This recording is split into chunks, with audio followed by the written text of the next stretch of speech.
ಪ್ರೀತಿಯ ವಿದ್ಯಾರ್ಥಿಗಳೇ, ಕಳೆದ ತರಗತಿಯಲ್ಲಿ ನಿಮ್ಮ ಈ ಐಚ್ಛಿಕ ಕನ್ನಡ ಸಾಹಿತ್ಯ ಸಂಪದ ಪದ್ಯ ಭಾಗದಲ್ಲಿಯ ಈ ಕೀರ್ತನ ಸಾಹಿತ್ಯ ಅಥವಾ ದಾಸ ಸಾಹಿತ್ಯದ ಬಗ್ಗೆ ಮಾತನಾಡಿದ್ವಿ. ಜೊತೆಗೆ ಪುರಂದರದಾಸರ ಏನು ಓದಲೇನು ಫಲ ಅನ್ನುವಂಥ ಒಂದು ಪದ್ಯವನ್ನು ಕೂಡ ನಾವು ಮುಗಿಸಿದ್ವಿ. ಇವತ್ತಿನ ಈ ಯಾರು ಕನಕದಾಸರು ಬರೆದಿರುವಂತ ಎರಡು ದಿನದ ಸಂಸಾರ ಅನ್ನುವಂತಹ ಕೀರ್ತನೆಯನ್ನ ನಾವಿಂದು ನೋಡೋಣ.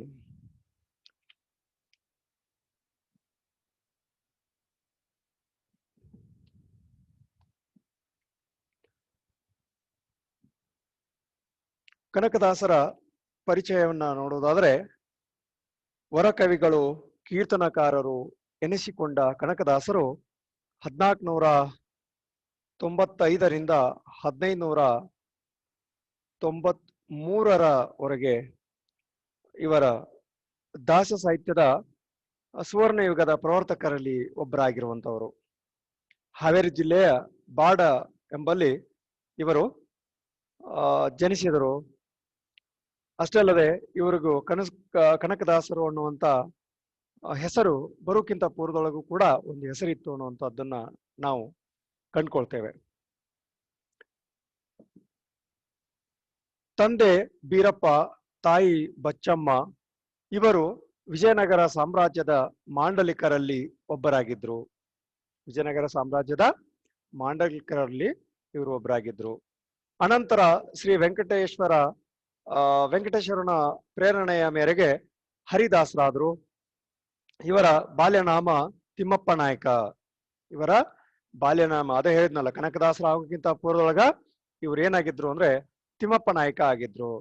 ಹೆಂಗ ಅವರು ಪುರಂದರದಾಸರ ಆಗೋಕ್ಕಿಂತ ಪೂರ್ವದೊಳಗ ಶ್ರೀನಿವಾಸ ಆಗಿದ್ರು, ಆ ರೀತಿ ಇಲ್ಲಿ ತಿಮ್ಮಪ್ಪ ನಾಯಕರಾಗಿದ್ದಂತ ಇವರು ತಮಗೆ ದೊರೆತ ನಿಧಿಯಿಂದ, ಅವರಿಗೆ ಅದೇನೋ ನಿಧಿ ಸಿಗತ್ತೆ ಅನ್ನುವಂಥದ್ದು ಪ್ರತೀತ ಇರುವಂಥದ್ದು, ಆ ನಿಧಿಯಿಂದ ಕಾಗಿನೆಲೆಯ ನರಸಿಂಹ ದೇವಾಲಯವನ್ನ ಜೀರ್ಣೋದ್ಧಾರ ಮಾಡಿದರು. ಕಾಗಿನೆಲೆಯಲ್ಲಿರುವಂತಹ ನರಸಿಂಹ ದೇವಾಲಯವನ್ನ ಜೀರ್ಣೋದ್ಧಾರ ಮಾಡಿದ್ರು. ಬಾಡ ಗ್ರಾಮದಲ್ಲಿದ್ದ ಆದಿಕೇಶವನ ಮೂರ್ತಿಯನ್ನ ತಂದು ಇಲ್ಲಿ ಪ್ರತಿಷ್ಠಾಪನೆ ಮಾಡಿದರೆ ಎಂಬುದು ತಿಳಿದು ಬರುತ್ತದೆ. ಅಲ್ಲಿ ಆ ಬಾಡ ಗ್ರಾಮದಲ್ಲಿದ್ದಂತಹ ಆದಿಕೇಶವನ ಮೂರ್ತಿಯನ್ನು ತಂದು ಎಲ್ಲಿ ಈ ಕಾಗಿನೆಲೆಯಲ್ಲಿ ನರಸಿಂಹ ದೇವಾಲಯವನ್ನ ಜೀರ್ಣೋದ್ಧಾರ ಮಾಡ್ತಾರಲ್ಲ, ಅಲ್ಲಿ ತಂದು ಆ ಮೂರ್ತಿಯನ್ನ, ಆದಿಕೇಶವ ಮೂರ್ತಿಯನ್ನ ತಂದು ಪ್ರತಿಷ್ಠಾಪನೆ ಮಾಡ್ತಾರ. ಈ ರೀತಿ ತಿಮ್ಮಪ್ಪ ನಾಯಕರಾಗಿದ್ದವರು ತಮಗೆ ದೊರೆತ ನಿಧಿಯಿಂದ ದೇವಾಲಯವನ್ನ ಕಟ್ಟಿಸಿ ಜನರ ಮನ್ನಣೆಯನ್ನ ಗಳಿಸಿ ಕನಕ ನಾಯಕನೆಂಬ ಹೆಸರನ್ನ ಪಡ್ಕೊಂಡ್ರು. ಅವರು ಏನಾಯ್ತು, ಆ ದೇವಾಲಯನ ಕಟ್ಟಿಸಿದ್ರು, ಅದನ್ನ ಜೀರ್ಣೋದ್ಧಾರ ಮಾಡಿದ್ರು. ಜೊತೆಗೆ ಆ ನಿಧಿ ಸಿಕ್ಕೋದ್ರಿಂದ ಇವರಿಗೆ ಹೆಸರು ಏನ್ ಬಂತು ಅಂದ್ರೆ ಕನಕ ಅಂತೇಳಿ ಬಂತು. ಹಿಂಗಾಗಿ ಇವರು ಕನಕದಾಸರಾಗಿ ನೆರೆದ್ರು.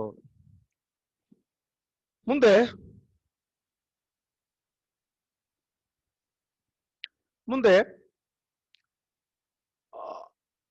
ಆ ದೇವಾಲಯನ ಕಟ್ಟಿಸಿ ಜನರ ಮನ್ನಣೆಯನ್ನು ಗಳಿಸಿ ಕನಕದಾಸರೆಂಬ ಹೆಸರನ್ನು ಪಡೆದಂತ ಇವರು ಕನಕದಾಸರಾಗಿ ಹೆಚ್ಚು ಪ್ರಸಿದ್ಧಿಯನ್ನು ಪಡ್ಕೊಂಡ್ರು.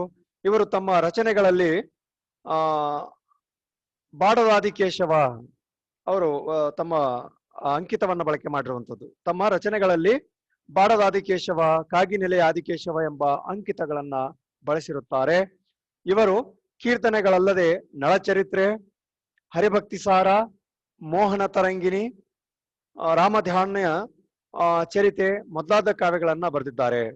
ಇವರು ಕೀರ್ತನೆಗಳನ್ನಷ್ಟೇ ರಚಿಸಿದರೆ ಕೀರ್ತನೆಗಳ ಜೊತೆಗೆ ನಳಚರಿತ್ರೆ, ಹರಿಭಕ್ತಿಸಾರ, ಮೋಹನ ತರಂಗಿಣಿ, ರಾಮಧಾನ್ಯ ಚರಿತೆ ಮೊದಲಾದ ಕಾವ್ಯಗಳನ್ನ ಇವರು ರಚಿಸಿದ್ರು. ಇವರು ಕಾವ್ಯಗಳನ್ನ ನೆನ್ಪಿಟ್ಕೋಬೇಕು. ಫಾರ್ಮಾಲಿಟಿಗಾಗಿ ಒಂದೊಂದು ಪ್ರಶ್ನೆ ಅಂಕವಾಗಿ ಕೇಳಬಹುದು. ಕನಕದಾಸರ ಒಂದು ಕಾವ್ಯವನ್ನ ತಿಳಿಸ್ರಿ ಅತ್ ಹೇಳಿದ್ರು ಅಂದ್ರೆ ನಳಚರಿತ್ರೆ, ಹರಿಭಕ್ತಿಸಾರ, ಮೋಹನ ತರಂಗಿಣಿ, ರಾಮಧಾನ್ಯ ಚರಿತೆ ಅನ್ನುವಂತ ಯಾವ್ದಾದ್ರು ಒಂದನ್ನ ನೀವು ಗುರುತಿಸಕ್ ಸಾಧ್ಯ ಆಗ್ತತಿ. ಅಲ್ಲಮನ ಬೆಡಗಿನ ವಚನಗಳಂತೆ ಮುಡಿಗೆಗಳನ್ನ ಬರೆದು ದಾಸ ಸಾಹಿತ್ಯಕ್ಕೆ ವಿಶಿಷ್ಟ ಕೊಡುಗೆ ನೀಡಿದ್ದಾರೆ.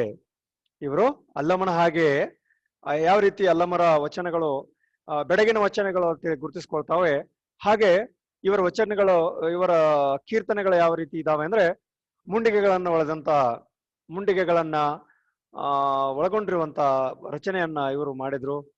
ಅಷ್ಟೇ ಅಲ್ಲದೆ ಕನಕದಾಸರ ಕೀರ್ತನೆ ಮತ್ತು ಕಾವ್ಯಗಳಲ್ಲಿ ಬಂಡಾಯದ ದನಿ, ಸಾಮಾಜಿಕ ಕಳಿಕಳಿ, ವಿಡಂಬನಾ ಚಾತುರ್ಯವನ್ನ ನಾವು ಕಾಣ್ಬಹುದು.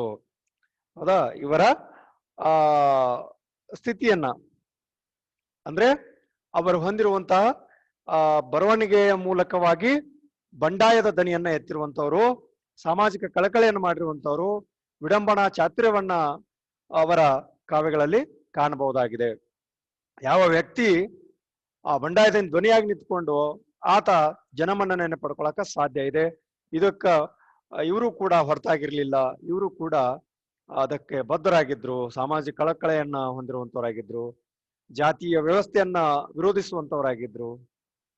ಕುಲ ಎಂದು ಯಾಕೆ ಹೊಡೆದಾಡ್ತಾ ಇದ್ದೀರಿ ಅನ್ನುವಂತ ಪ್ರಶ್ನೆಯನ್ನ ಮಾಡಿದಂತ ಕನಕದಾಸರ ಕುಲದ ಬಗ್ಗೆನೇ ಇವತ್ತು ಹಲವಾರು ವಿಚಾರಧಾರೆಗಳು ನಡೀತಾ ಇದಾವೆ. ಆ ಜಾತಿಯವನು, ಈ ಜಾತಿಯವನು, ನಮ್ ಜಾತಿಯವನು, ಈ ರೀತಿ ನಿಮ್ ಜಾತಿಯವಲ್ಲ ನಮ್ ಜಾತಿಯವ ಅನ್ನೋದು, ಅಥವಾ ಅವನು ಈ ಜಾತಿಯವನು, ಈ ರೀತಿ ಬರವಣಿಗೆ ವಿಚಾರಗಳನ್ನ ನಾವು ಮನದಟ್ಟು ಮಾಡ್ಕೊಳ್ಳಲಾರ್ದನೆ ಅವರ ಜಾತಿಯನ್ನು ಇಟ್ಕೊಂಡು ನಾವು ನಮ್ಮವರು ತಮ್ಮವರು ಅನ್ನುವಂತ ಒಂದು ಭಾವನೆಯನ್ನು ಬೆಳೆಸ್ಕೊಳ್ತಾ ಇದ್ದೀವಿ. ಇದು ಒಂದು ಮುಂದೆ ಸಾಮಾಜಿಕ ನೆಲೆಯನ್ನು ನೋಡಿದಾಗ ಮಾರಕ ಅನಿಸುವಂಥದ್ದು, ಮಾರಕ ಆಗಿ ಅದು ಕಾಣುತ್ತೆ ಅಂದ್ರೆ ತಪ್ಪಾಗ್ಲಾರದು. ಇಷ್ಟು ಈ ಕನಕದಾಸರ ಸಂಕ್ಷಿಪ್ತವಾದಂತಹ ಪರಿಚಯವನ್ನ ನಾವು ಮಾಡ್ಕೊಂಡಿವಿ. ಇನ್ನ ಮುಂದಿನ ವಿಚಾರ ಅಂದ್ರೆ ಈ 2 ದಿನದ ಸಂಸಾರ ಸರಾಗವಾಗಿ ಅರ್ಥ ಆಗುವಂಥದ್ದು.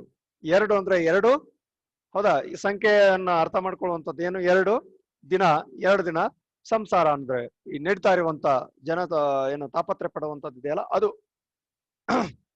ಹೇಳುವಂಥದ್ದವ್ರು. 2 ದಿನದ ಸಂಸಾರ ಏನು ಹಂಗಾದ್ರೆ? ಇದು ಯಾವುದು ಜೀವನದಲ್ಲಿ ಬರುವಂಥದ್ದು? ಈ ಜೀವನ ನಡ್ಕೊಂಡು ಹೋಗುವಂಥದ್ದು ಕೇವಲ 2 ದಿನದಿಂದನೇ ಕೂಡಿರುವಂಥದ್ದು. ಇಲ್ಲೇನು ವರ್ಷಾನುಗಟ್ಲೆ ಸಾವಿರಾರು ಗಂಟ್ಲೆ ಇರುವಂಥದ್ದಲ್ಲ. 2 ದಿನ ಬದುಕುವಂತವ್ರು ಯಾವ ರೀತಿಯಾಗಿ ನಾವು ಬದುಕನ್ನ ಮುನ್ನಡೆಸ್ಕೊಂಡು ಹೋಗ್ಬೇಕು, ಬದುಕು ಅಂದ್ರೆ ಹೇಗಿರ್ತತಿ, ಬದುಕಿನ ರೂಪರೇಷೆಗಳ ಎಂಥದ್ದು, ಅದನ್ನ ವೈಯಕ್ತಿಕವಾಗಿರ್ಬೇಕು ಅಥವಾ ಸಾಮಾಜಿಕವಾಗಿರ್ಬೇಕು, ಸಾಮಾಜಿಕವಾಗಿದ್ರ ಬದುಕಿನ ಸ್ಥಿತಿ ಹೇಗಿರ್ತತಿ, ವೈಯಕ್ತಿಕವಾಗಿದ್ರ ಬದುಕಿನ ಸ್ಥಿತಿ ಹೇಗಿರ್ತತಿ ಅನ್ನುವಂಥದ್ದನ್ನ ಈ ವಚನಗಳಲ್ಲಿ ನಾವು ಅರಿತುಕೊಳ್ಳಕ್ ಸಾಧ್ಯ ಇದೆ.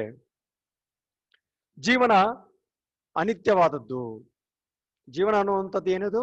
ನಿತ್ಯ ಅಲ್ಲ, ಇದು ಅನಿತ್ಯವಾಗಿರುವಂಥದ್ದು. ಯಾವತ್ತೋ ಒಂದಿನ ನಿಂತ್ಕೊಂಡು ಹೋಗುವಂಥದ್ದು, ಕಂಟಿನ್ಯೂ ಆಗಿ ನಡೀತಾ ಇರುವಂಥದ್ದಲ್ಲ, ಬ್ರೇಕ್ ಆಗುವಂಥದ್ದು, ಸ್ಟಾಪ್ ಆಗುವಂಥದ್ದು. ಅವನು 50 ವರ್ಷನೋ 100 ವರ್ಷನೋ 70 ವರ್ಷನೋ ಬದುಕಿ ಮತ್ತೆ ಅವನು ಅನಿತ್ಯವಾದಂತ ಬದುಕಿಗೆ ಹೋಗ್ಬೇಕಾಗ್ತತಿ. ನಿತ್ಯ ಅಲ್ಲ, ಇದೇ ಜೀವನ ಅಲ್ಲ. ಸಣ್ಣ ಹುಡುಗರು ಇದ್ದವ್ರು ಸಣ್ಣವರೇ ಇರೋದಿಲ್ಲ, ದೊಡ್ಡವರು ಯುವಕರಾಗಿ ಇರೋದಿಲ್ಲ.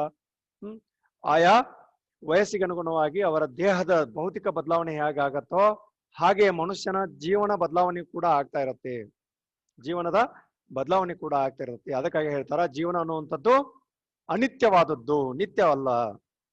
ಮೊದಲು ಮಾನವರು ಬದುಕಿನಲ್ಲಿ ಜ್ಞಾನಿಗಳಾಗ್ಬೇಕು. ಮೊದಲು ಮಾನವರು ಏನಾಗಬೇಕಾಗಿತ್ತು ಅಂದ್ರೆ ಬದುಕಿನಲ್ಲಿ ಜ್ಞಾನಿಗಳಾಗ್ಬೇಕಾಗಿದೆ. ಹೌದಾ? ಈ ಮನುಷ್ಯನಾಗಿ ಬದುಕಬೇಕಾಗಿರುವಂಥದ್ದು ಬಹಳ ವಿಚಾರದಿಂದ ಕೂಡಿರುವಂತ ವಾಕ್ಯ ಅದು. ಮನುಷ್ಯನಾಗಿ ಬದುಕಬೇಕಾಗೈತಿ. ಹೌದಾ? ಮೊದಲಿನ ನಮ್ಮ ಕವಿಗಳನ್ನ ನೋಡಿದ್ರೆ ಅವ್ರು ಹೇಳ್ತಾ ಇದ್ರು, ಏನಾದರೂ ಆಗು ಮೊದಲು ನೀನು ಮಾನವನಾಗು ಅನ್ನುವಂಥದ್ದು. ಈಗ ಕೇವಲ ಮಾನವನಾದ್ರೆ ಸಾಲದು, ಆತನಲ್ಲಿ ಆ ಮಾನವತ್ವದ ಗುಣಗಳನ್ನ ಬೆಳೆಸ್ಕೋಬೇಕಾಗೈತಿ. ಅದೇ ಹೇಳ್ತೀನಲ್ಲ, ಮನುಷ್ಯನಾಗಿ ಬದುಕನ್ನ ಕಟ್ಕೊಂಡು ಸಾಗ್ಬೇಕಾಗಿದೆ. ಮೃಗ ಆಗಿ ಮನುಷ್ಯ ತನ್ನ ಬದುಕಿನ ಸ್ಥಿತಿಗೆ ಹೇಗೋ ದೂಡ್ತಾ ಇದ್ದಾನ, ಆ ರೀತಿ ಆಗೋದ್ ಬೇಡ. ಮೊದಲು ಮಾನವನಾಗ್ಬೇಕು ಅನ್ನುವಂತ ಯಾವ ನಿಟ್ಟನ್ನ ಹೇಳ್ತಾ ಇದ್ರೋ ಅದೇ ನಿಟ್ಟಿನಲ್ಲಿ ಮೊದಲು ಆ ಮಾನವತ್ವ ಗುಣವನ್ನ ಆ ಮಾನವ ಪಡ್ಕೋಬೇಕಾಗ್ತತಿ. ಜೀವನ ಅನಿತ್ಯವಾದದ್ದು. ಮೊದಲು ಮಾನವರು ಬದುಕಿನಲ್ಲಿ ಜ್ಞಾನಿಗಳಾಗ್ಬೇಕು. ಹೌದಾ? ಜ್ಞಾನಿಗಳಾಗ್ಬೇಕು ಅಂದ್ರ ಅರಿತುಕೊಳ್ಬೇಕು ಅನ್ನುವಂಥದ್ದನ್ನು. ಹೌದಾ? ಜ್ಞಾನಿಗಳಾಗ್ಬೇಕಂದ್ರೆ ಬದುಕನ್ನ ಅರ್ಥಕೊಳ್ಬೇಕು. ಬದುಕಿನಲ್ಲಿ ಯಾವ ರೀತಿ ನೆಲೆಗಳಿವೆ, ಅವುಗಳನ್ನ ಯಾವ ರೀತಿ ನಾವು ನಿರ್ವಹಿಸ್ಕೊಂಡು ಹೋಗ್ಬೇಕು, ಬದುಕಂದ್ರೆ ಹೇಗೆ, ಬದುಕಿನ ಸ್ಥಿತಿಗಂತರಗಳು ಹೇಗಿರ್ತಾವೆ ಅನ್ನುವಂಥದ್ದನ್ನು ಆ ರೀತಿ ಅವನು ಪಡ್ಕೊಂಡಾಗ ಮಾತ್ರ ಅದು ಅವನ ಒಂದು ಏನೋ ಚರಿತ್ರೆ, ಅವನ ನಡತೆ ಚರಿತ್ರೆ ಯಾಕೆ ಸಾಧ್ಯ ಇದೆ. ಹೌದಾ? ಜ್ಞಾನಿ ಆಗ್ಬೇಕು ಅಂದ್ರೆ ದೊಡ್ಡ ಫಿಲಾಸಫರ್ ಆಗ್ಬೇಕು ಅನ್ನುವಂಥದ್ದಿಲ್ಲ, ಅಥವಾ ದೊಡ್ಡದೊಂದು ಯಾವುದೋ ಒಂದು ಗ್ರಂಥವನ್ನು ಓದ್ಕೊಂಡು ಅಥವಾ ಗ್ರಂಥವನ್ನು ಓದಿ ಅಥವಾ ಏನು ಮಹಾಭಾರತನೋ ರಾಮಾಯಣ ಬರೆದಂತ ಕೃತಿಗಳ ಮಟ್ಟಿಗೆ ಅನುಗುಣವಾಗಿ ಬರೆಯುವಂಥದ್ದಲ್ಲ. ಅವನು ಜ್ಞಾನ, ಸಾಮಾನ್ಯವಾಗಿ ಜ್ಞಾನ ಅಂದ್ರೆ ಎಚ್ಚರವಾಗಿರ್ಬೇಕು, ತಿಳುವಳಿಕೆ ಉಳ್ಳವನಾಗಿರ್ಬೇಕು ಅನ್ನುವಂತ ರೀತಿ ಒಳಗೆ ಹೇಳ್ತಾರಲ್ಲ, ಅದು ಯಾವ್ದು ಸರಿ ಯಾವ್ದು ತಪ್ಪು ಅನ್ನೋಂಥದ್ದು ಗೊತ್ತಾಗಬೇಕು. ನಂತರ ಸದಾಚಾರ ಸನ್ನಡತೆಗಳನ್ನ ಮೈಗೂಡಿಸಿಕೊಂಡು ಸ್ವಹಿತಕ್ಕಿಂತಲೂ ಹೆಚ್ಚಾಗಿ ಪರಹಿತ ಚಿಂತನೆಯಲ್ಲಿ ನಡೆದು ಪರಮಾತ್ಮನ ಕೃಪೆಗೆ ಪಾತ್ರ ಆಗಬೇಕೆಂಬ ಧೋರಣೆಯು ಈ ಕೀರ್ತನೆಯಲ್ಲಿ ವ್ಯಕ್ತವಾಗಿದೆ. ಹೌದಾ? ಮೊದಲ ಅವನು ಜ್ಞಾನಿ ಆಗಿರ್ಬೇಕು, ಅರಿತುಕೊಂಡಿರ್ಬೇಕು, ತಿಳುವಳಿಕೆ ಉಳ್ಳವನಾಗಿರ್ಬೇಕು, ಯಾವ್ದು ಸರಿ ಯಾವ್ದು ತಪ್ಪು, ಯಾವ್ದು ಒಳ್ಳೇದು ಯಾವ್ದು ಕೆಟ್ಟದ್ದು, ಯಾವ್ದು ಶ್ರೇಷ್ಠ ಯಾವ್ದು ಕನಿಷ್ಠ ಅನ್ನುವಂಥದ್ದನ್ನ ಆತ ಅರಿತುಕೊಳ್ಬೇಕು. ಅರಿತುಕೊಂಡಾಗ ಮಾತ್ರ ಅವನೇನಾಗ್ತಾನೆ, ಸನ್ನಡತೆ ಸಚ್ಚಾರಿತ್ರ್ಯವನ್ನ ಮೈಗೂಡಿಸ್ಕೊಂಡು ಸ್ವಹಿತಕ್ಕಿಂತಲೂ ಹೆಚ್ಚಾಗಿ ಪರಹಿತ ಚಿಂತನೆಯಲ್ಲಿ, ಮನುಷ್ಯ ಸ್ವಭಾವತಃ ತನ್ನ ಸುಖವನ್ನ ಜಾಸ್ತಿ ಬಯಸುವಂತವನು, ಇತರರ ಸುಖವನ್ನ ಬಯಸದೆ ತನ್ನ ಸುಖಕ್ಕೋಸ್ಕರ ಇನ್ನೊಬ್ಬರ ಬದುಕನ್ನ ಹಾಳು ಮಾಡುವಂತ ಮನಸ್ಥಿತಿ ಇರುವಂತ ಮಾನವ ಏನಾಗಬೇಕಾಗೈತಿ, ಸದಾಚಾರ ಸನ್ನಡತೆಗಳನ್ನ ಮೈಗೂಡಿಸ್ಕೊಂಡು ಸ್ವಹಿತಕ್ಕಿಂತಲೂ ಹೆಚ್ಚಾಗಿ ಪರಹಿತ ಚಿಂತನೆಯಲ್ಲಿ ನಡೆದು ಪರಮಾತ್ಮನ ಕೃಪೆಗೆ ಪಾತ್ರ ಆಗ್ಬೇಕು ಅನ್ನುವಂಥದ್ದೇ ಈ ಕೀರ್ತನೆಯ ಅಥವಾ ಈ ದಾಸ ಸಾಹಿತ್ಯದ ಕನಕದಾಸರು ರಚಿಸಿರುವಂತ 2 ದಿನದ ಸಂಸಾರವನ್ನ ಇಲ್ಲಿ ಯಾವ ರೀತಿ ನಿರ್ವಹಿಸ್ಕೊಂಡು ಹೋಗ್ಬೇಕು, ಯಾವ ರೀತಿ ಅರ್ಥಕೊಳ್ಬೇಕು ಅನ್ನುವಂತ ಬರಹದಲ್ಲಿ ತಿಳಿಸ್ತಾ ಹೋಗ್ತಾರೆ. ಪದ್ಯವನ್ನ ನೋಡುವುದಾದ್ರೆ ಅರ್ಥ ಆಗ್ತಿದೆಯಲ್ಲ ನಾನು ಹೇಳೋದು? ಈ ಕನಕದಾಸರು ರಚಿಸಿರುವ 2 ದಿನದ ಸಂಸಾರದ ವಿಚಾರವನ್ನ ಈ ರೀತಿಯಾಗಿ ವ್ಯಕ್ತಪಡಿಸ್ತಾ ಹೋಗ್ತಾರೆ ಅವರ ಕೀರ್ತನೆಯಲ್ಲಿ. ಏನೂ ಇಲ್ಲದ 2 ದಿನದ ಸಂಸಾರ, ಜ್ಞಾನದಲ್ಲಿ ದಾನ ಧರ್ಮವ ಮಾಡಿರಯ್ಯ. ಏನೂ ಇಲ್ಲದ 2 ದಿನದ ಸಂಸಾರ, ಜ್ಞಾನದಲ್ಲಿ ದಾನ ಧರ್ಮವ ಮಾಡಿರಯ್ಯ.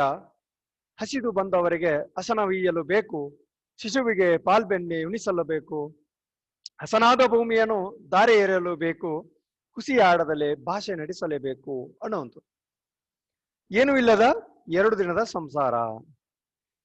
ಇಲ್ಲಿ ನಾವು ನಮ್ಮ ಸುತ್ತಮುತ್ತಲಿನ ಬದುಕನ್ನ ನಾವು ಅವಲೋಕಿಸ್ತಾ ಹೋದ ಹಾಗೆ, ಹೌದಾ, ನಮ್ಮ ಈ ಸುತ್ತಲಿರುವಂತ ಬದುಕನ್ನ ನಾವು ಅವಲೋಕಿಸ್ತಾ ಹೋದಾಗ ನಮ್ಮ ಬದುಕಿನ ಸ್ಥಿತ್ಯಂತರ ಏನಿದೆ ಅನ್ನುವಂಥದ್ದು ಗೊತ್ತಾಗ್ತತಿ. ಮನುಷ್ಯ ಈ ಮೊದಲಿತ್ತಲ್ಲ, ಯಾವುದು ಈಜಿಪ್ಟ್ ನಾಗರಿಕತೆ ಒಳಗೆ ಬರುವಂಥದ್ದು ಅಥವಾ ಇನ್ನಿತರ ಬೇರೆ ಬೇರೆ ನಾಗರಿಕತೆ ಒಳಗ ವ್ಯಕ್ತಿ ಸಾವು ಹೊಂದಿದ ನಂತರನ ಆತನನ್ನ ಒಂದು ಬಾಕ್ಸ್ ಒಳಗೆ ಹಾಕ್ತಿದ್ರು. ಅವನ ದಿನನಿತ್ಯದ ಕರ್ಮಕ್ಕನುಗುಣವಾಗಿ ಅವನಿಗೆ ಅವಶ್ಯವಾಗಿರುವಂತ ವಸ್ತುಗಳೇನಿರ್ತಿದ್ವು ಅವನು ಇಡ್ತಿದ್ರು, ಆಭರಣಗಳನ್ನು ತೊಡಿಸ್ತಾ ಇದ್ರು.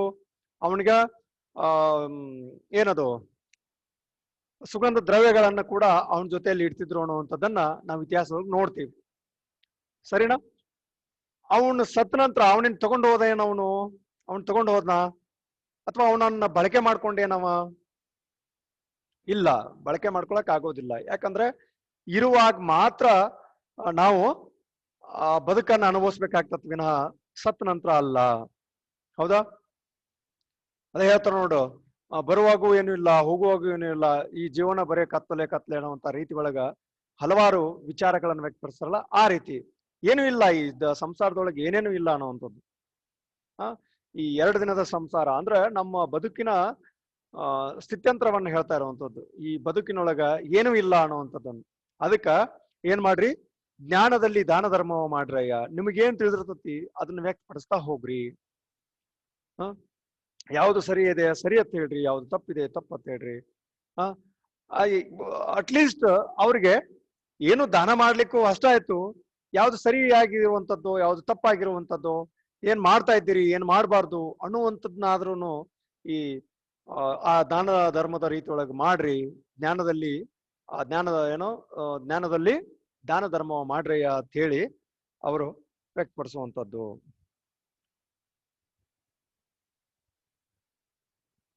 ಅಂದ್ರೆ ಮನುಷ್ಯ ಕೇವಲ ತನ್ನ ಒಂದು ಸ್ವಾರ್ಥತೆಯಿಂದ ಕೂಡಿರ್ತಾನೆ. ಹೌದಾ? ತನ್ನ ಬದುಕಿನ ವಿಚಾರವನ್ನ ಹೊಂದಿರ್ದೇನೆ ಅವೇನ್ ಮಾಡ್ಬೇಕಾಗ್ತತಿ, ಆ ಸಂಸಾರ ಜಂಜಾಟದಲ್ಲಿಯೇ ದಾನ ಧರ್ಮ ಮಾಡ್ಬೇಕಾಗತ್ತಿ, ಜ್ಞಾನದಲ್ಲಿ ಜ್ಞಾನ ಧರ್ಮ ಮಾಡ್ಬೇಕಾಗ್ತತಿ ಅನ್ನುವಂಥದ್ದನ್ನು. ಹೌದಾ? ಜ್ಞಾನ ಅಂದ್ರೆ ತಿಳುವಳಿಕೆ ಅಥವಾ ಎಚ್ಚರಿಕೆ ಅನ್ನುವಂತ ಮಾತು. ಬ್ರಹ್ಮವಿದ್ಯೆಯೊಳಗೆ ಅದು ಒಂದು ಜ್ಞಾನ ಅನ್ನುವಂಥದ್ದು, ಬ್ರಹ್ಮವಿದ್ಯೆಯನ್ನು ಪಡ್ಕೊಳ್ಳುವಂಥದ್ದು. ಅಂದ್ರೆ ನಿನ್ನಲ್ಲಿ ಇರುವಂತ ಆ ತಿಳುವಳಿಕೆ ಏನಿರ್ತತ್ತಲ್ಲ, ಇನ್ನೊಬ್ಬರಿಗೆ ತಿಳಿಪಡಿಸುವಂಥದ್ದು, ಇನ್ನೊಬ್ಬರಿಗೆ ಏನ್ ಮಾಡ್ಬೇಕಾಗ್ತತಿ, ತಿಳಿಸ್ಪಡಿಸುವಂತ ಕೆಲಸ ಮಾಡ್ಬೇಕಾಗ್ತತಿ. ಅದನ್ನ ಬಿಟ್ರೆ ಬೇರೆ ಇಲ್ಲಿ ಏನೂ ಇಲ್ಲ ಅನ್ನುವಂತ ವಿಚಾರವನ್ನ ವ್ಯಕ್ತಪಡಿಸುವಂಥದ್ದು. ಹೌದಾ? ದಾನ ಧರ್ಮ ಮಾಡಬೇಕು, ಜೊತೆಗೆ ಅವನು ತಿಳುವಳಿಕೆ ಕೊಡುವಂಥದ್ದು. ಯಾರೋ ಹಸಿದಾಗ ಅವರಿಗೆ ಒಂದ್ ಹಿಡಿ ಅನ್ನ ಹಾಕುವಂಥದ್ದು, ಬಾಯಾರಿಕೆ ತೃಷೆ ಆದಾಗ ಅವ್ರಿಗೆ ಸ್ವಲ್ಪ ನೀರು ಕೊಡುವಂಥದ್ದು. ಈ ರೀತಿ ದಾನ ಮಾಡೋದ್ರೊಳಗೆ ಹಲವಾರು ವಿಚಾರಗಳನ್ನ ನಾವು ಕಾಣ್ತೀವಿ. ಇಡೀ ಮನಿ ಮಠನ ಮಾರ್ಕೊಂಡು ತೂರ್ಕೊಂಡು ಹೋಗಂಗ್ ದಾನ ಮಾಡೋದಲ್ಲ. ನಮ್ಮಲ್ಲಿ ಆ ದಾನ ಮಾಡುವಂತ ಶಕ್ತಿ ಇರಬೇಕು, ಅಂದಾಗ ಮಾತ್ರ ದಾನಕ್ಕ ಒಂದು ಸ್ಥಿತಿಯನ್ನ ನಾವು ಪಡ್ಕೊಳಕ್ ಸಾಧ್ಯ ಆಗತಿ. ಹೌದಾ? ನನ್ನ ಹತ್ರನೇ ನಾನೇ ಇನ್ನೊಬ್ಬರನ್ನ ಬೇಡ್ಕೊಂಡ್ ತಿನ್ನುವಂತ ಸಂದರ್ಭ ಇದ್ದಾಗ ಸಾಲ ಮಾಡಿ ದಾನ ಮಾಡೋದಲ್ಲ. ಅದನ್ನ ಹೇಳ್ತಾರ ಅವ್ರು. ಏನು ಇರ್ಲಾರ್ದಂತ ಈ 2 ದಿನ ಸಂಸಾರದೊಳಗ ಜ್ಞಾನದಲ್ಲಿ ಸ್ವಲ್ಪ ದಾನ ಧರ್ಮ ಮಾಡ್ರಯ್ಯ, ತಿಳಿದ ಸ್ವಲ್ಪ ಏನು ದಾನ ಧರ್ಮ ಮಾಡೋದು ಕಲಿರಿ ಅನ್ನುವಂತ ವಿಚಾರವನ್ನು ಹೇಳ್ತಾರೆ. ಹಸಿದು ಬಂದವರಿಗೆ ಹಸನವೀಯಲು ಬೇಕು, ಶಿಶುವಿಗೆ ಪಾಲ್ಬೆನ್ನೆ ಉಣಿಸಬೇಕು, ಹಸನಾದ ಭೂಮಿಯನ್ನು ದಾರೆ ಎರೆಯಲು ಬೇಕು, ಪುಸಿಯ ಅನ್ನೋದು ಪುಸಿ ಆಡದಲೇ ಭಾಷೆ ನಡೆಸಲೇಬೇಕು. ಇಲ್ಲಿ ಗಮನಿಸ್ತಾ ಹೋಗಿ, ಹಸಿದು ಬಂದವರಿಗೆ ಹಸನವೀಯಲು ಬೇಕು. ಹಸಿವಿನಿಂದ ನರಳ್ತಾ ಇರ್ತಾರೆ, ಹಸಿವಿನಿಂದ ನರಳ್ತಾ ಇರ್ತಾರೆ. 2 ದಿನ ಆಗಿರ್ತತಿ, 3 ದಿನ ಆಗಿರ್ತತಿ, ಊಟ ಇರೋದಿಲ್ಲ. ಅಂಥವ್ರಿಗೆ ಅಶನ ಒಯ್ಯಬೇಕು, ಅನ್ನವನ್ನು ನೀಡಬೇಕು ಅನ್ನುವಂತ ಮಾತನಲ್ಲಿ ಹೇಳ್ತಾರೆ. ಅನ್ನವನ್ನ ಕೊಡಬೇಕು, ಅವರಿಗೆ ಊಟವನ್ನ ಹಾಕ್ಬೇಕು ಅನ್ನುವಂಥದ್ದು. ಹಸಿದು ಬಂದವರಿಗೆ ಅನ್ನ ಕೊಡಬೇಕು, ಶಿಶುವಿಗೆ ಪಾಲ್ಬೆಣ್ಣೆ ಉಣಿಸ್ಬೇಕು, ಮಗುವಿಗೆ ಏನ್ ಮಾಡ್ಬೇಕಾಗ್ತತಿ, ಹಾಲು ಬೆಣ್ಣೆಯನ್ನು ಉಣಿಸ್ಬೇಕು, ಮಗುವಿಗೆ ಹಾಲು ಬೆಣ್ಣೆ ಉಣಿಸ್ಬೇಕು. ಹಸನಾದ ಭೂಮಿಯನ್ನು ದಾರಿ ಎರೆಯಲೇಬೇಕು. ದಾನ ಧರ್ಮ ಮಾಡ್ತಾ ಇದ್ದೀವಿ ಅಂದ್ರೆ, ಭೂಮಿ ಕೊಡ್ತಾ ಇದ್ದೀವಿ ಅಂದ್ರೆ ಇಡೀ ಗುಡ್ಡನ ದಾನ ಕೊಟ್ಟಿವಿ ಅಂತೇಳಿ ಕೊಟ್ಬಿಟ್ರ ಅದರಿಂದ ಪ್ರಯೋಜನ ಏನಾಗ್ಬೇಕು? ಒಂದು ಬಂಜರ್ ಭೂಮಿ, ಏನು ಬೆಳೆಯಕ್ ಸಾಧ್ಯನೇ ಇಲ್ಲ ಅಲ್ಲಿ. ಒಂದು ಹುಲ್ಲು ಕಡ್ಡಿನೂ ಅಲ್ಲಿ ಬೆಳೆಯೋದಿಲ್ಲ. ಅಂತ ಭೂಮಿ ದಾನ ಮಾಡಿದ್ರೆ ಏನ್ ಪ್ರಯೋಜನ ಆಗ್ಬೇಕು? ಅದು ಅದಕ್ಕೆ ಹೇಳ್ತಾರ, ಹಸನಾದ ಭೂಮಿಯನ್ನ ದಾರಿ ಎರಿಯಲ್ಬೇಕು. ದಾನ ಮಾಡಕತ್ತೀವಂದ್ರೆ ಅದರಲ್ಲಿ ಶ್ರೇಷ್ಠತೆ ಇರಬೇಕು. ಹೌದಾ? ಈ ಸ್ವಲ್ಪ ಪೋಸ್ ಕೊಡೋರು ಇರ್ತಾರ ನೋಡು, ಒಂದು ಈ ಸಂತ್ರಸ್ತರಿಗೆ ಒಂದ್ ಸಣ್ಣದೊಂದು ಬಿಸ್ಕಿಟ್ ಡಬ್ಬಿ ಕೊಡ್ತಿರ್ತಾರ, 8 ಜನ ಅದಕ್ಕೆ ಕೈ ಹಿಡ್ಕೊಂಡಿರ್ತಾರೆ, ಹಿಂಗ ಕೈ ಹಿಡ್ಕೊಂಡು ಕೊಡ್ತಿರ್ತಾರ ಅನ್ನೋಂಥದನ್ನ. ಅದು ದಾನ ಅಲ್ಲ, ಯಾರಿಗ್ ಗೊತ್ತಾಗ್ಬಾರ್ದು ಅದು ಅಂತ. ಆ ರೀತಿ ದಾನದ ರೂಪದೊಳಗಿರ್ಬೇಕು. ಇಲ್ಲಿ ಅವರು ಸಾಂಕೇತಿಕ ರೂಪವಾಗಿ ಹೇಳ್ತಾರ, ಹಸನಾದ ಭೂಮಿಯನ್ನು ದಾರಿ ಎರಿಬೇಕು ವಿನಃ ಬಂಜರು ಭೂಮಿಯೇನೋ ಗುಡ್ಗಾಡಿರುವಂಥದ್ದು, ಏನು ಬೆಳೆದೇ ಇರುವಂಥದ್ದು. ಒಂದಿಷ್ಟು ಭೂಮಿಗಳು ಇರ್ತಾವ ನೋಡ್ರಿ, ಬಿತ್ತನೆ ಮಾಡಿ ಬಂದ್ ಬಿಡ್ತಾರ. ಬಿತ್ತನೆ ಮಾಡಿರುವಂತ 2000 ಖರ್ಚು ಮಾಡಿ ಹಾಕಿರುವಂತ ಬೀಜದ್ದು ಹೊಳ್ಳಿ ಆ ಬೀಜದ್ದು ರೊಕ್ಕ ಬರಾಕ್ ಏನೋ ಬರದೇ ಇರುವಂತ ಬೆಳೆ ಕೂಡ ಇದೆ ಏನೋ. ಸುಮ್ನ ಹೋಗಿ ಬಿತ್ ಬಂದ್ ಬಿಡ್ತಾರ, ಅಲ್ಲಿ ಬೆಳೆದೇ ಇಲ್ಲ, ಅದು ಹೇಳುದೇ ಇಲ್ಲ ಸರಿಯಾಗಿ. ಅಂತ ಭೂಮಿಯನ್ನ ದಾನ ಎರೆದ್ರೆ ಅದು ಪ್ರಯೋಜನ ಆಗ್ತದೆ ಏನು? ಹುಸಿ ಆಡದಲ್ಲೇ ಭಾಷೆ ನಡೆಸಲೇಬೇಕು. ಹುಸಿ ಅಂದ್ರೆ ಸುಳ್ಳು, ಹುಸಿ ಆಡಿದ್ರೆ, ಹುಸಿ ಅಂದ್ರೆ ಸುಳ್ಳು ಅನ್ನುವಂಥದ್ದನ್ನು. ಸುಳ್ಳು ಆಡದನೆ ಏನ್ ಮಾಡ್ಬೇಕು? ಭಾಷೆ ನಡೆಸ್ಬೇಕು. ಭಾಷೆ ಅಂದ್ರೆ ಮಾತು ಕೊಟ್ಟಿರ್ತೀವಲ್ಲ, ಆ ಮಾತನ್ನ ಸರಿಯಾಗಿ ನಡೆಸ್ಬೇಕು. ಸುಮ್ನ ಮಾತು ಕೊಡೋದು ಮಾತಿಗೆ ತಪ್ಪೋದು, ಮಾತು ಕೊಡೋದು ಮಾತಿಗೆ ತಪ್ಪೋದು ಆಗ್ಬಾರ್ದು ಅನ್ನುವಂತ. ಇಷ್ಟೇ ಈ ಪದ್ಯದ ಸಾರಾಂಶ ಇಷ್ಟೇ. ಹಸಿದು ಬಂದವ್ರಿಗೆ ಏನ್ ಮಾಡ್ಬೇಕು? ಅನ್ನ ಹಾಕ್ಬೇಕು. ಮಕ್ಕಳಿಗೆ, ಹೌದಾ, ಶಿಶುಗಳಿಗೆ ಏನ್ ಮಾಡ್ಬೇಕು? ಹಾಲು ಬೆಣ್ಣೆಯನ್ನು ಉಣಿಸ್ಬೇಕು. ಹಸನಾದ ಭೂಮಿಯನ್ನ ದಾರಿ ಎರಿಬೇಕು. ಹುಸಿ ಆಡದಲ್ಲೇ ಏನ್ ಮಾಡ್ಬೇಕು?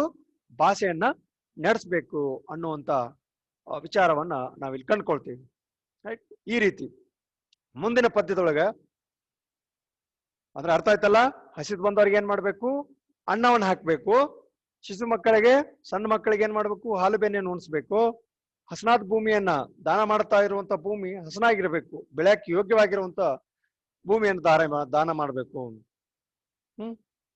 ಕೊಟ್ಟಂತ ಭಾಷೆಯನ್ನ ಎಂತ ಕಷ್ಟ ಆದ್ರೂ ನಡೆಸ್ಬೇಕು, ಇಲ್ಲಿಕಂದ್ರೆ ಆ ಭಾಷೆನ ಕೊಡಕ್ ಹೋಗ್ಬಾರ್ದು. ಅದಕ್ಕೆ ಹೇಳ್ತಾರ, ಹುಸಿ ಆಡದಲ್ಲೇ ಭಾಷೆ ನಡೆಸಲೇಬೇಕು. ಭಾಷೆ ಕೊಟ್ಟು, ಮಾತು ಕೊಟ್ಟು, ಮಾತಿಗೆ ತಪ್ಪಾರ್ದು, ಅದ್ರ ತಕ್ಕ ಹಾಗೆ ನಡ್ಕೋಬೇಕು ಅನ್ನುವಂಥದ್ದನ್ನ ಈ ಪದ್ಯದಲ್ಲಿ ಹೇಳ್ತಾರೆ. ಮುಂದೆ ಕಳ್ಳತನಗಳ ಮಾಡಿ ಒಡಲ ಹೊರೆಯಲು ಬೇಡ. ನೋಡ, ಬಹಳ ಈ ಶರಣರು ಮತ್ತು ಮತ್ತೆ ಈ ದಾಸರನ್ನ, ಇವರ ಸಾಹಿತ್ಯವನ್ನ ಓದ್ಕೊಂಡ್ಬಿಟ್ರೆ ಮನುಷ್ಯ ಎಷ್ಟೋ ತನ್ನ ಬದುಕಿನೊಳಗೆ ಬದಲಾವಣೆ ಮಾಡ್ಕೋಕ್ ಸಾಧ್ಯ ಇದೆ. ಹುಡ್ಸಿದ ಶಿವ ಏನು ಹುಲ್ಲು ಮೇಯ್ತಾನೆ ಅನ್ನುವಂತ ಮಾತನ್ನ ನಾವು ಕೇಳ್ತೀವಿನ, ಆದ್ರೆ ಅದನ್ನ ಒಂದು ಬೇರೆ ರೀತಿಯಾಗಿ ಬದುಕು ಕಟ್ಕೊಳಕ ಹೋಗ್ಬಾರ್ದು ಅನ್ನುವಂಥದನ್ನ. ಕಳ್ಳತನಗಳ ಮಾಡಿ ಒಡಲು ಹೊರೆಯಲು ಬೇಡ, ಕುಳಿರ್ದ ಸಭೆಯೊಳಗೆ ಕುತ್ಸಿತವು ಬೇಡ, ಒಳ್ಳೆಯವ ನಾನೆಂದು ಬಲು ಹೆಮ್ಮೆ ಪಡಬೇಡ, ಬಾಳ್ವೆ ಸ್ಥಿರವಲ್ಲವೆಂದು ನೀ ನಂಬಿ ಕೆಡಬೇಡ. ಬಾಳ್ವೆ ಸ್ಥಿರವೆಂದು ನೀ ನಂಬಿ ಕೆಡಬೇಡ. ನೋಡ್ರಿ, ಆ ಒಂದೊಂದು ವಾಕ್ಯದೊಳಗ ಎಷ್ಟೆಷ್ಟು ಅರ್ಥವನ್ನು ಹಿಡಿದಿಟ್ಟುವಂತ ಕೆಲಸ ಮಾಡಿವೆ. ಕಳ್ಳತನ ಮಾಡಿ ಏನ್ ಮಾಡ್ಬೇಕು? ದೇಹ ಹೊರಿಬೇಕೇನು? ಪ್ರಶ್ನೆ ಅವ್ರದ್ದು. ನಾನು ಬದುಕ್ಬೇಕಾಗೈತಿ, ಜೀವಿಸ್ಬೇಕಾಗೈತಿ, ನನ್ನ ಈ ಶರೀರ ಚೆನ್ನಾಗಿರ್ಬೇಕಾಗೈತಿ ಅಂತಂದ್ರ ಕಳ್ಳತನ ಮಾಡ್ಕೊಂಡು ಜೀವನ ಮಾಡಕ್ ಸಾಧ್ಯ ಇದೆನಾ? ಅದಕ್ಕೆ ಹೇಳ್ತಾರ, ಅದಕ್ಕಿಂತಲೂ ಸಾಯುಧ ಮೇಲಲ್ಲ ಅನ್ನುವಂತ ರೀತಿ ಒಳಗೆ, ಸಾಯುಧ ಮೇಲಲ್ಲ ಅನ್ನುವಂತ ರೀತಿ ಒಳಗೆ ಅಲ್ಲಿ ಹೇಳ್ತಾರೆ, ಕಳ್ಳತನ ಮಾಡಿ ಒಡಲು ಹೊರಿಬೇಡ. ಕಳ್ಳತನ ಮಾಡಿ ಏನ್ ಮಾಡ್ಬೇಡ? ಈ ನಿನ್ನ ಜೀವನ ಸಾಗಿಸ್ಬೇಡ, ಈ ದೇಹವನ್ನ ಪೋಷಿಸ್ಬೇಡ ಅನ್ನುವಂಥದ್ದು. ಕಳ್ಳತನ ಮಾಡಿ ಒಡಲು ಅಂದ್ರೆ ಶರೀರ, ಹೌದಾ? ಈ ದೇಹ ಅನ್ನುವಂಥದ್ದು, ಈ ದೇಹವನ್ನ ಬದುಕಿಸ್ಬೇಕಾಗೈತಿ, ಜೀವಿಸ್ಬೇಕಾಗೈತಿ ಅಂದ್ರೆ ಕಳ್ಳತನ ಮಾಡ್ಬೇಡ, ಕಷ್ಟಪಟ್ಟು ದುಡಿಬೇಕು ಅನ್ನುವಂಥ ವಿಚಾರ. ಕುಳಿರ್ದ ಸಭೆಯೊಳಗೆ ಕುತ್ಸಿತವು ಬೇಡ, ಕುಳಿತಿರುವಂತ ಸಭೆಯೊಳಗ ಕುತ್ಸಿತ ಬೇಡ ಅನ್ನುವಂಥದ್ದು. ಅಂದ್ರೆ ಕೆಟ್ಟದ್ದು ಮಾತಾಡಬಾರ್ದು ಅನ್ನುವಂಥದ್ದು. ಸಭೆ ಸೇರಿದ್ದಾರೆ, ಜನ ಸಭೆ ಸೇರಿದ್ದಾರೆ ಅಂದ್ರೆ ಅಲ್ಲಿ ಬಾಯಿ ಬಂದಂಗೆ ಮಾತನಾಡೋದಲ್ಲ, ಹೌದಾ? ಕೆಲವೊಂದಿಷ್ಟು ಜನರ ಮನಸ್ಥಿತಿಗಳು ಹಾಗಿರ್ತಾವೆ ಅನ್ನೋವಂಥದ್ದು, ಹೌದಾ? ಈ ಮೈಕ್ ಸಿಕ್ಕರೆ ಮಾಧ್ಯಮಗಳ ಮುಂದೆ ಮಾತಾಡ್ಬೇಕಾದ್ರೆ ಪ್ರಜ್ಞೆ ಇಲ್ಲದೆ ಮಾತಾಡ್ತಿರ್ತಾರೆ ನೋಡು. ನಾನು ಏನ್ ಮಾತಾಡ್ತಾ ಇದ್ದೀನಿ ಅನ್ನೋಂಥ ಅರಿವೇ ಇರುವುದಿಲ್ಲ. ಹೆಂಗೋ ಬಾಯಿಗೆ ಬಂದಂಗೆ ಮಾತಾಡ್ತಿರ್ತಾರೆ, ಅವ್ಯಾಚ ಶಬ್ದಗಳನ್ನ ಆಡ್ತಿರ್ತಾರೆ, ಇನ್ನೊಬ್ಬರನ್ನ ನಿಂದಿಸ್ತಾ ಇರ್ತಾರೆ. ಈ ರೀತಿ ಸಭೆಯೊಳಗಿದ್ದಾಗ ಆತರ ಮಾತಾಡ್ಬೇಡ ಅಂತ ಹೇಳ್ತಾರ. ಕೆಟ್ಟ ಮಾತು ಬೇಡ, ಕುತ್ಸಿತನ ಬೇಡ.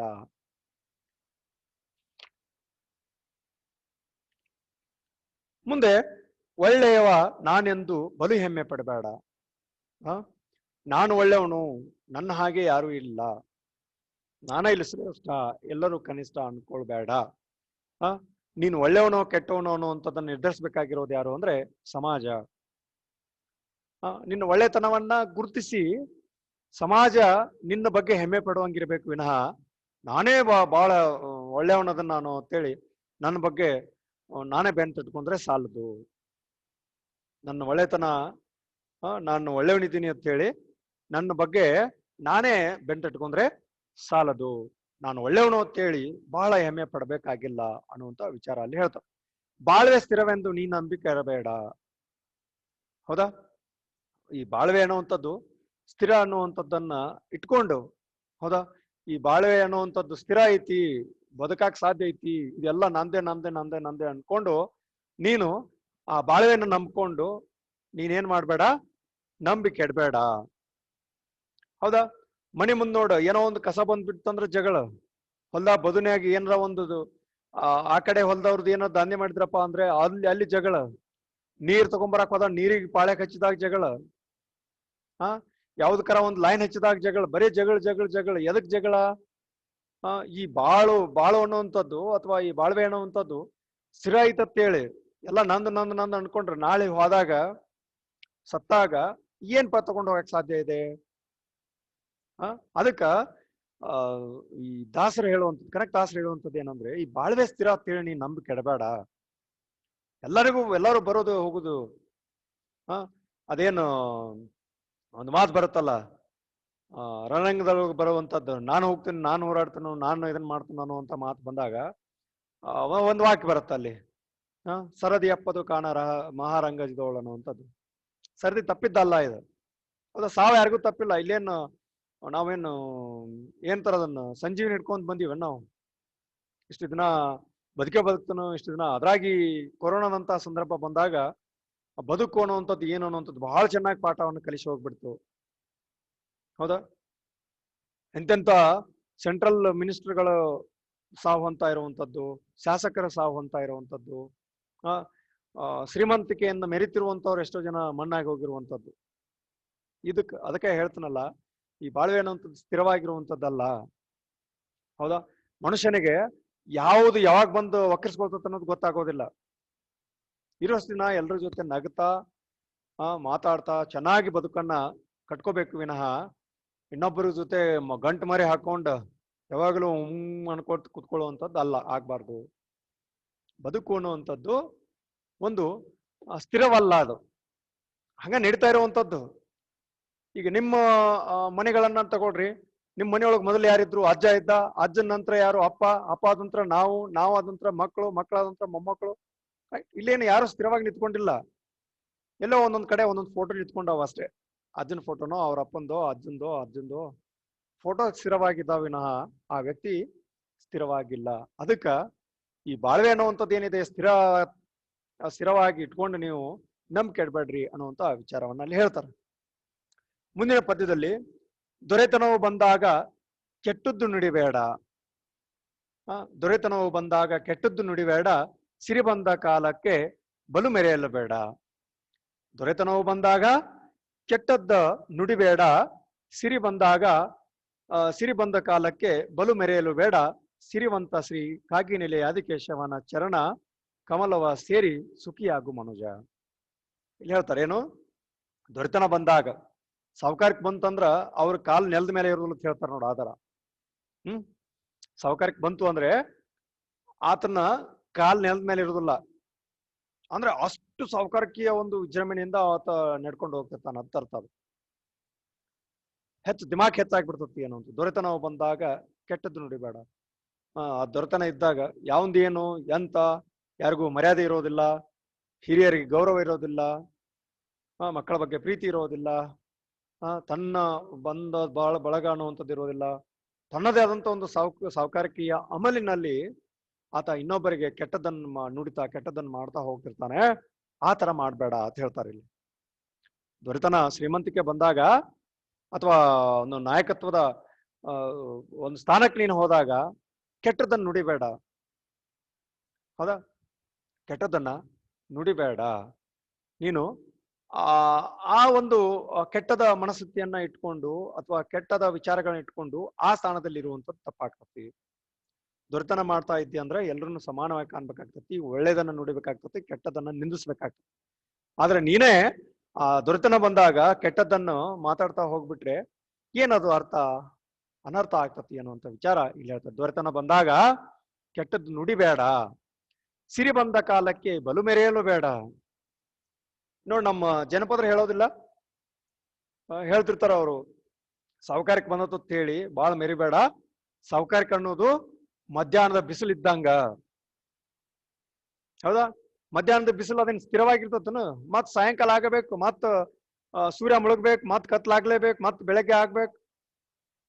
ಮಧ್ಯಾಹ್ನ ಬಿಸಿಲು ಅಂದ್ರೆ ಒಂದ್ 2 ತಾಸು ಇರ್ತತ ಅಷ್ಟೇ. ನಂತರ ಮತ್ತೆ ತನ್ನ ಪ್ರಖರತೆಯನ್ನು ಕಡಿಮೆ ಮಾಡ್ಕೊಳತ್ತೆ. ಆತರ ಇಲ್ಲಿ ಹೇಳ್ತಾ ಇರುವಂತ ಸಿರಿ ಬಂದ ಕಾಲಕ್ಕೆ ಬಲು ಮೆರೆಯಲು ಬೇಡ. ಇರ್ಲಾರ್ದ ಸಾವುಕಾರಕ್ಕೆ ಬಂದತ್ತ ಹೇಳ್ತಿರ್ತಾರ ನೋಡು. ಏನ್ ಮೆರಿತಾನಪ್ಪ ಮರಾಯ, ಇರ್ಲಾರ್ದ ಸಾವುಕಾರಕ್ಕೆ ಬಂದ್ಬಿಡತ್ ನೋಡು ಅವಂಗ ಹೇಳ್ತಿರ್ತಲ್ಲ. ಅದು ಆ ತರ ಮೆರಿಬೇಡ, ಅದು ಬದುಕಲ್ಲ. ಬದುಕನ್ನೋದು ಏನಪ್ಪಾ ಅಂದ್ರೆ ಎಲ್ಲರನ್ನ ಸಮಾನವಾಗಿ ಗೌರವಯುತವಾಗಿ ಇನ್ನೊಬ್ಬರಿಗೆ ಮಾರ್ಗದರ್ಶಕರಾಗಿ ಅಥವಾ ಮಾದರಿಯಾಗಿ ನಡ್ಕೊಂಡು ಹೋಗುವಂಥದ್ದೇ ಬದುಕು.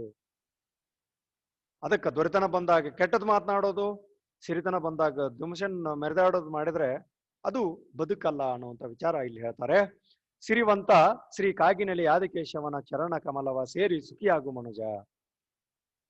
ನಿನಗ್ ಸಿರಿತನ ಬಂದದ ಹೇಳಿ ಮೆರೆದು ಬಿಟ್ಟು ಶ್ರೀಮಂತನಾಗಿರುವಂತ ಶ್ರೀ ಆದಿನೇಲಿ ಕಾಗಿನೆಲೆ ಆದಿಕೇಶವನನ್ನ ಚರಣ ಕಮಲಗಳ ಸೇರಿ ಅವನ ಪಾದಕ್ಕೆ ನಮಸ್ಕರಿಸಿ ಅವನ ಸೇವೆಯನ್ನ ಮಾಡ್ತಾ ನಿನ್ನ ಜೀವನವನ್ನ ಸಾರ್ಥಕ ಮಾಡ್ಕೋ.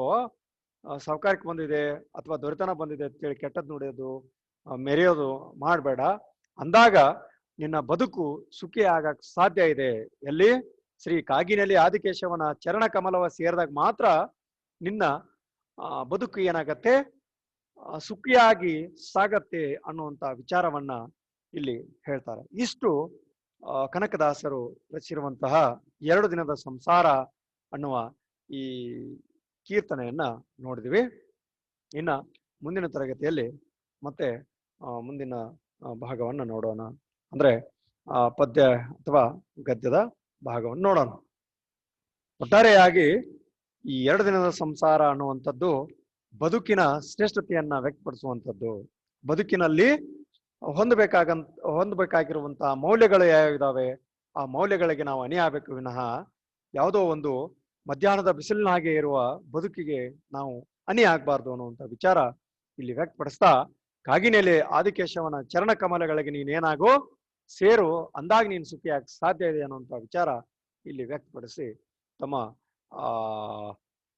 ಕೀರ್ತನೆಯನ್ನ ಇಲ್ಲಿ ಮುಗಿಯುತ್ತೆ ಅನ್ನುವಂಥದ್ದು. ಇಷ್ಟು ಕನಕದಾಸರು ರಚಿಸಿರುವಂತಹ 2 ದಿನದ ಸಂಸಾರದ ವಿಚಾರವನ್ನ ನಾವು ಕಂಡುಕೊಂಡ್ವಿ. ಎಲ್ಲರಿಗೂ ಒಳ್ಳೆಯದಾಗ್ಲಿ. ಧನ್ಯವಾದಗಳು.